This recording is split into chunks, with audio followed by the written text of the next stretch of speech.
Imagine this. You're a young man working nervously in the fields on a cool California autumn day during harvest time. Yesterday, your friends in the village roundhouse told you that Spanish soldiers are traveling from village to village, hunting for apostate neophytes, people like yourself. You see, 2 years ago, you heard that converts to this new religion received positions and special clothing which might provide you some prestige at your village. But you received none of that. Instead, you were ordered to work as a laborer in a local smithy. However, after hearing that a neighboring village chief received special treatment from the Spanish authorities, you were filled with righteous anger and planned your escape, determining not to serve in the forge, but to return to your family. You remember fleeing through the damp forest, finding sanctuary with strangers in the mountains who still followed the old ways, who performed the secret ash face paintings for those in mourning.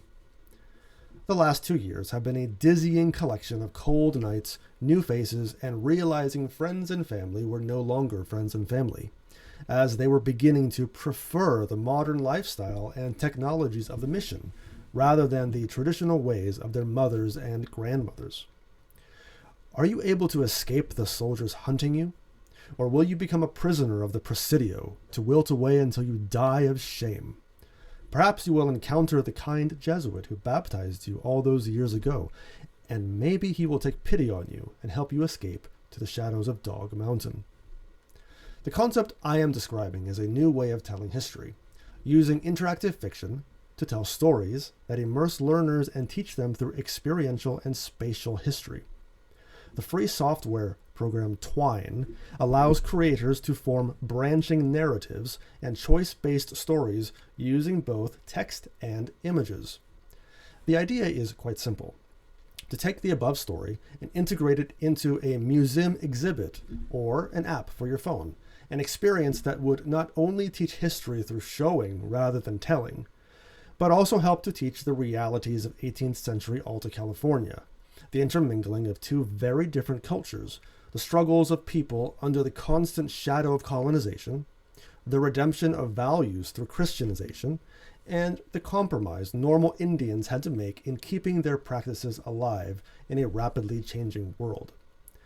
For this project, I will need to travel to the sites of ancient villages in California, photograph the traditional locale, visit indigenous archives, and consult local historical societies for artifact consultation, to then write a series of narratives that are implemented in any variety of local museums into an app so that users can visit these sites on their personal devices and experience the life of a local Indian caught between two different worlds, an experience that would take them on a tour of these historical heritage sites while also painting a vivid picture of the ancient versus the modern in the 18th century.